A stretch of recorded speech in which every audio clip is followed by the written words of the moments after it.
জয় যিশু। সদাপ্রভু আমার পালক পেজের প্রতিদিনের মান্নাতে আপনাদেরকে স্বাগত জানাই। আজকে রবিবার ৪ জানুয়ারি ২০২৬। আজকের বাক্য পবিত্র বাইবেল থেকে নেওয়া, যাকোব ১:১৩ পদ। পরীক্ষার সময় কেহ না বলুক, ঈশ্বর হইতে আমার পরীক্ষা হইতেছে, কেননা মন্দ বিষয়ের দ্বারা ঈশ্বরের পরীক্ষা করা যাইতে পারে না, আর তিনি কাহারও পরীক্ষা করেন না।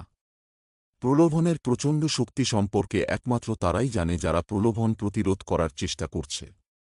খ্রিস্টই একমাত্র যিনি কখনও প্রলোভনের কাছে নতি স্বীকার করেননি, তিনি একমাত্র যিনি প্রলোভনের অর্থ কী তা পুরোপুরি জানেন, একমাত্র সম্পূর্ণ বাস্তববাদী। খ্রিস্ট যিশু প্রলোভনকে সম্পূর্ণরূপে বোঝেন। এই তথ্য আমরা যারা খ্রিস্ট বিশ্বাসী তাদের জন্য শক্তিশালী অনুপ্রেরণা, উৎসাহ। এবং যেহেতু যিশু অন্তর থেকে প্রলোভনকে বোঝেন, কারণ তিনি এটা স্বয়ং অনুভব করেছিলেন, তাই আমরা নিশ্চিত যে ঈশ্বর কখনও আমাদের সরাসরি প্রলোভিত করেন না। তাঁর যথাযথ পবিত্রতা তা হতে দেবে না। আমাদের এই সত্যটি মনে রাখা দরকার যে প্রলোভন ঈশ্বরের কাছ থেকে আসে না, বরং আমাদের নিজস্ব পাপ প্রকৃতি, জগৎ এবং শয়তান থেকে আসে। যাকোব ১:১৩ পদের শেষাংশে বলে, তিনি কাহারও পরীক্ষা করেন না। যাকোব ১:১৪ পদে বলে, কিন্তু প্রত্যেক ব্যক্তি নিজ কামনা দ্বারা আকর্ষিত ও প্ররোচিত হইয়া পরীক্ষিত হয়। এই প্রথম বিবরণটি হিংস্র। এটি আপনার ভেতরের লড়াইকে বর্ণনা করে যখন আপনি এমন কিছু করতে চান যা আপনার করা উচিত নয়। বাইবেল পণ্ডিতরা বলেন যে এটি শিকার বা মাছ ধরার ভাষা। যখন আমরা প্রলোভিত হই, তখন আমরা প্রলোভিত হই অথবা আমাদের নিজস্ব পাপপূর্ণ আকাঙ্ক্ষার ফাঁদে আটকা পড়ি। প্রলোভনই শিকারী, আমরাই শিকার। যখন আমরা হাল ছেড়ে দেই, তখন আমরা পাপের ফাঁদে আটকা পড়ি এবং আমাদের টেনে নেওয়া হয়। আমরা ফাঁদে আটকা পড়া খরগোশের মতো।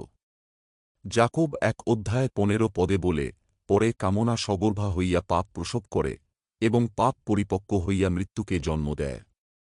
দ্বিতীয় বিবরণটি হল জন্মের রূপক। প্রথম রূপকের মতো প্রলোভন একটি ঘটনা হতে পারে, তবে এটি একটি প্রক্রিয়াও হতে পারে। এই বাক্যে কামনা, প্রলোভনের সূচনা নির্দেশ করে, পাপ হল ভুল পছন্দ, এবং মৃত্যু হল এর পরিণতি। যদিও প্রলোভনে পড়া পাপ নয়, যখন আমরা হাল ছেড়ে দেই তখন এটি পাপে পরিণত হয়। কিন্তু তা সত্ত্বেও এর মধ্যে অবহেলা করার মতো কিছু নয়। শুরুতেই উল্লেখ করা হয়েছে যে প্রলোভনের কি প্রচণ্ড শক্তি। আদিপুস্তক ৩৯:৯ এবং ১২ পদে বলে, আমি কিরূপে এই মহা দুষ্কর্ম করিতে ও ঈশ্বরের বিরুদ্ধে পাপ করিতে পারি। কিন্তু যোসেফ তাহার হস্তে আপন বস্ত্র ফেলিয়া বাহিরে পলাইয়া গেলেন। যখন পটিফারের স্ত্রী তাকে প্রলুব্ধ করার চেষ্টা করেছিলেন, তখন যোসেফ বুঝতে পেরেছিলেন যে এটি দুষ্কর্ম ও পাপ এবং সেই কারণে তিনি পালিয়ে গিয়েছিলেন। তিনি তার আধ্যাত্মিক জীবনের জন্য পালিয়ে গিয়েছিলেন। প্রভু আমাদের চোখ ও কান খুলে দিন যাতে আমরা ভালো মন্দের পার্থক্য করতে পারি এবং তাঁর পথে চলতে পারি। প্রভু তাঁর বাক্যে আশীর্বাদ করুন। আমেন।